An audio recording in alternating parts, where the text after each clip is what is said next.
fallback position. Chapter 4, the devil's music.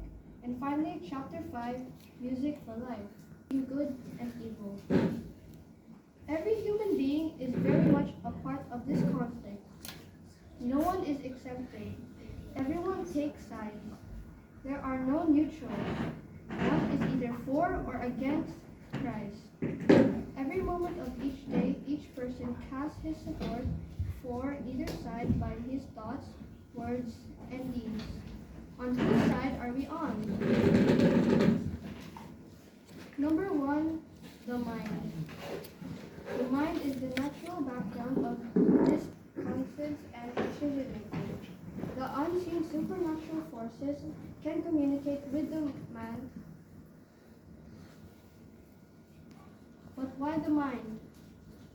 The mind forms attitudes, values, and beliefs of a person. It thinks, it reasons, and it wills.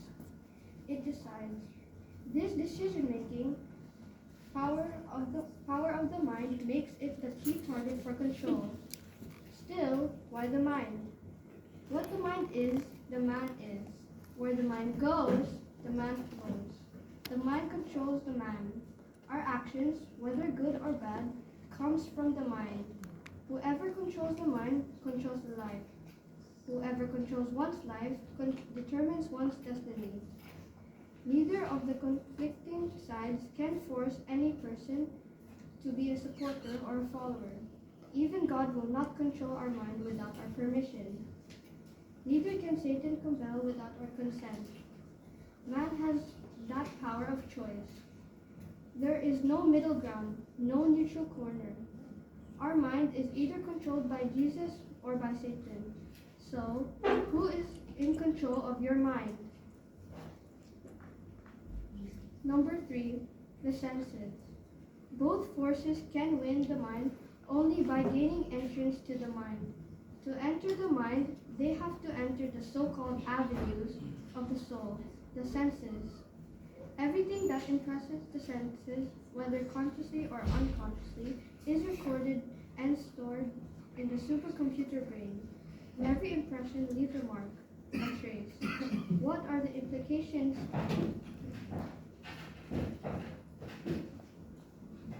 GIGO, or garbage in, garbage out. This means that the nature and quality of what goes in will also be the nature and quality of what comes out. The bottom line is, what is fed into the mind becomes a part of the mind. What the mind eats, the mind is. What is put in the mind impacts a person's character. You are what you think. So the tactic, enter the senses. When the senses are captured, the mind will ultimately fall. Are we guarding the avenues to our soul? Number 4, the minds of the youth. Why the minds of the youth? First, because the minds of the young are very impressionable.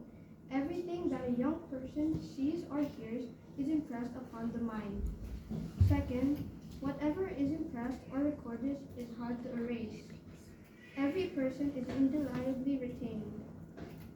Third, the potential to carry over into later life or whatever has been impressed and retained in the young minds, the values, attitudes, beliefs, and morals are embraced by the youth will almost assuredly be carried into their mature life. The youth are the future parents, future teachers, and future leaders. Destroy the minds of the young now, and the future would have been destroyed. The forces of good are exerting their utmost to win the youth to their side. Much emphasis then has been placed on teaching the right values to the children. Examples are seen in the lives of David, Daniel, Joseph, Timothy, and Jesus, to name a few. As Christ seeks to win the youth, Satan, the enemy, is also exerting his utmost efforts to also win the youth to his side. If he can win their minds, he can control them. Satan knows that his time is short. O youth, who is winning the battle for your mind? The Chapter 2. The Devil's Basic Strategies. In 1 Peter 5 verse 8, Satan, a roaring lion, the Bible likens the enemy, the devil, to a roaring lion who walks about seeking whom he may devour. He is powerful. He is pictured as a lion. He is roaring. He makes a lot of sound, a lot of noise heard far and wide. He walks around seeking. He's always on the watch for the unwary and the careless. He is out to destroy. To destroy is his objective. Destruction is his specialty. Now these are the devil's basic methodologies. Number 1, doubt. Like a termite, it destroys the inside of the soul. Number 2, deception. The enemy plants falsehoods by mixing truth with error. Number 3, delusion. The enemy presents seemingly believable arguments using rationalization and justification. Number 4, distress. Difficulties, hardships, pains, anxieties, and sufferings. The enemy seeks to discourage a person. Number 5, desire. This method is very attractive to man in his fallen nature, appetite for food, sex, and power. Number 6, redirect man to earthly and temporary destruction. The destruction of man is the enemy's goal. Are we prepared to meet the attacks of Chapter 3, fallback positions? One of the U.S. military strategies is the line of defenses. It is still a winning position. They are still prepared and can inflict damage on the enemy. Tailor-made strategy. The music fallback positions are tailor-made or custom-built to suit each person's personality, interest, and background. What are the enemy's fallback positions? Number 1, pollutive music. Satan's first staging point for attack. And the special target, the youth. But what kind of youth? Young people who have shallow knowledge and experience with God and religion in general are the prime targets. Pleasure and amusements. Enjoy, more enjoyment. Only the now counts. I don't care because I'll die anyway. Most suited to the non-religious and anti-religious. And what is the result? It leads to impure and immoral thoughts, as in mental pollution.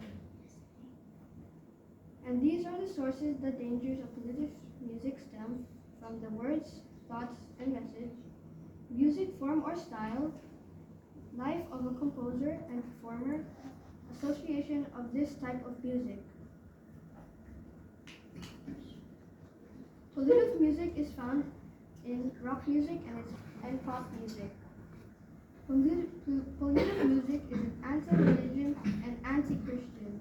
The words or messages are either pro-devil or pro-evil.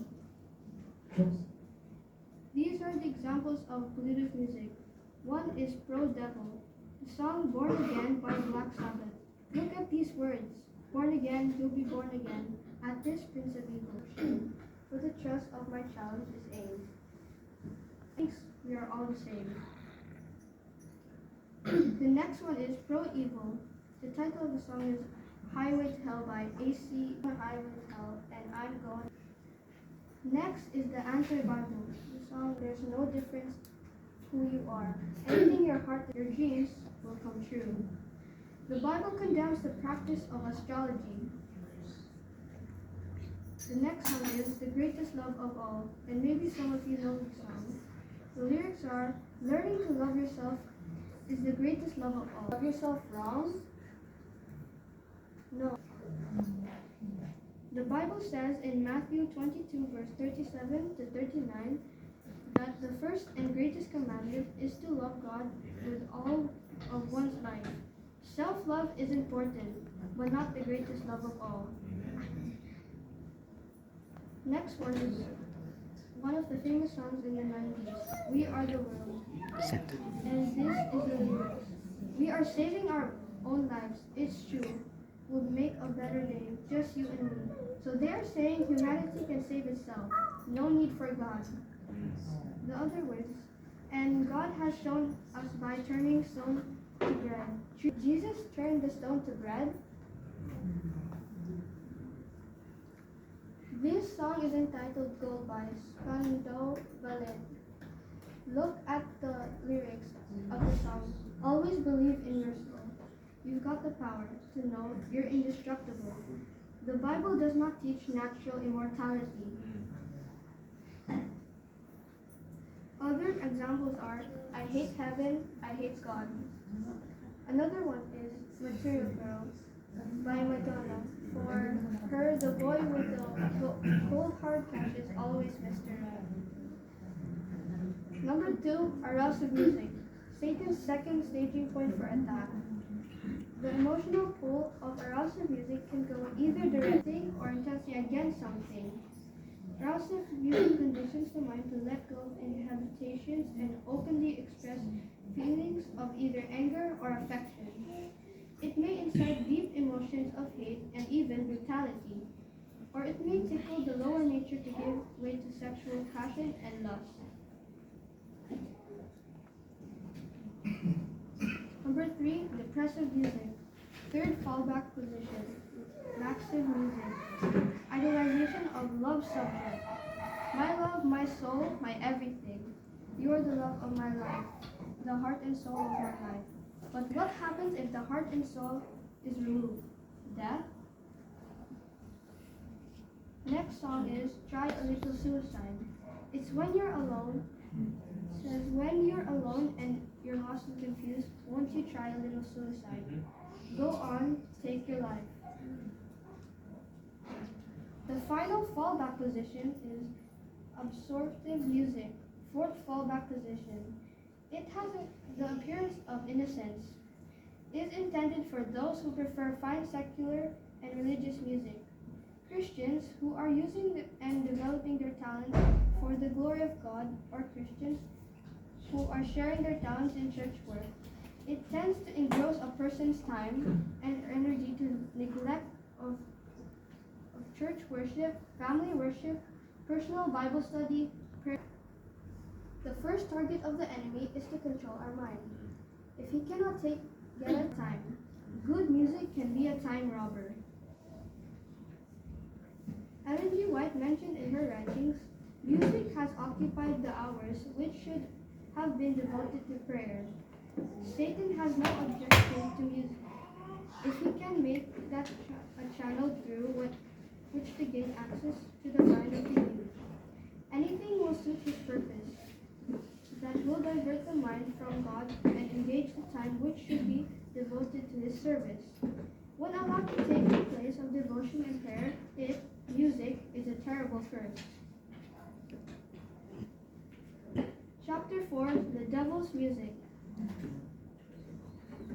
It encourages the practice of Satan worship or Satanism, occultism, witchcraft, and necrophilia. This kind of music encourages evil thought and behavior. It suggests sexual immoralities, sexual perversion, use of drugs, rebellion against authority. This music is performed and promoted by artists whose beliefs, morals, and lifestyles are unchristian. Rock music is the devil's music. Degeneration of rock music. Rock music has degenerated over the years. The style and themes have been slightly modified, but its direction remains to be the same. It's plain rock, mid-60s and 70s, hard rock to acid rock, 80s punk rock or new wave, and 90s metallic rock. New terms may be used, new themes, new performers, but its directions will remain to be the same, towards evil, towards the devil. And do you know the meaning of the group name KISS?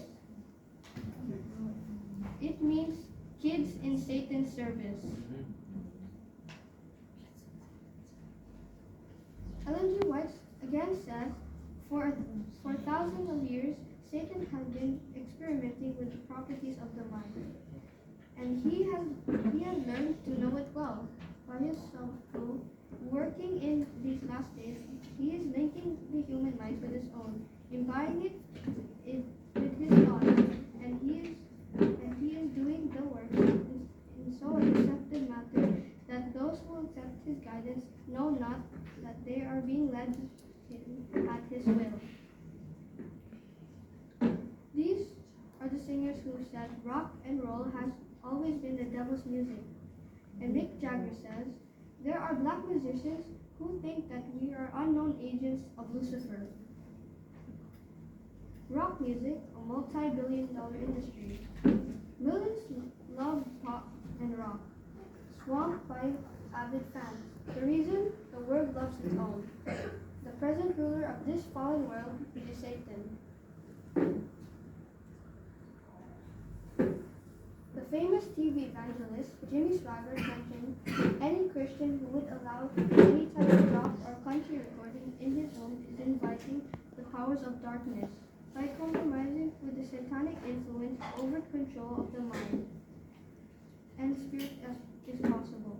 Anyone is listening to this filth is openly entering into the community with evil spirits. All of the rock music being arrived today is demonically inspired, and the individual listening to it is entering into the communion with a wickedness and evil spawned in hell.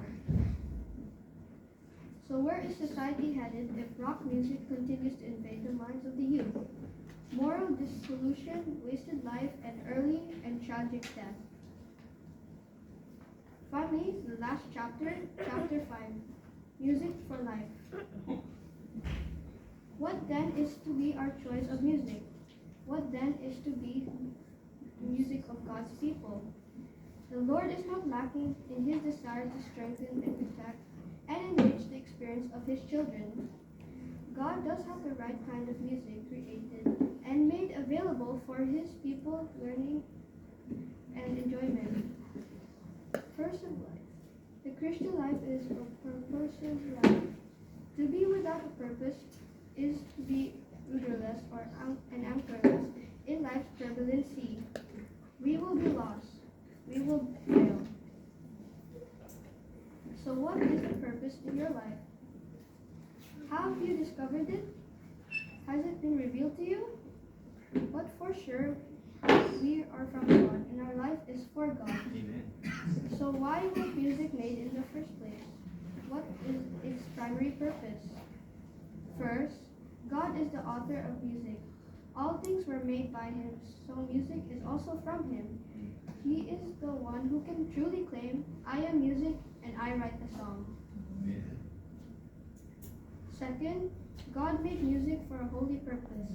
The primary purpose of music is to serve God himself. The secondary purpose of man is to serve man, his creation. Third, the Bible provides the adequate suggestions as to the rulers and benefits of music. Let the Bible be our guide. Primary purpose of music, to serve God. The primary purpose of music is to serve God. God designed his precious gift of music to lift the thoughts to that which is pure, noble, and inspiring. The words and music of the song follows what Philippians 4 verse 8 says. Finally, brethren, whatsoever things are true, whatsoever things are honest, whatsoever things are just, whatsoever things are pure, whatsoever things are lovely, virtue, and if there be any praise. Music serving God has three directions: upreach, inreach, and outreach. Upreach music is directed to God himself as a form of worship. In the heavenly courts of music forms a part of God's worship. God is the chief listener. Consider the invitation in Psalms 95 verse 2. Let us come before his presence with thanksgiving and make a joyful noise unto him with psalms and songs of praise. Songs of adoration are also worship songs. Adoring God through music is just like singing love songs to God. We love singing love songs to our human loved ones. How about singing a love song to God? Please join me as I sing, I love you, Lord.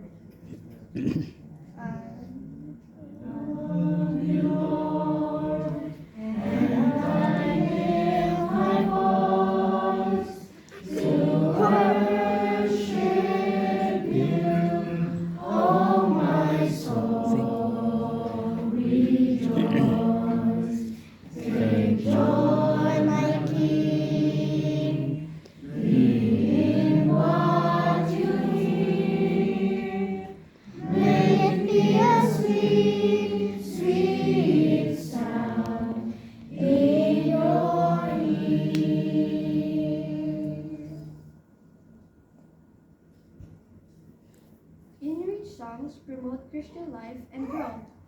For a Christian, music is designed to effectively develop a Christ-like character.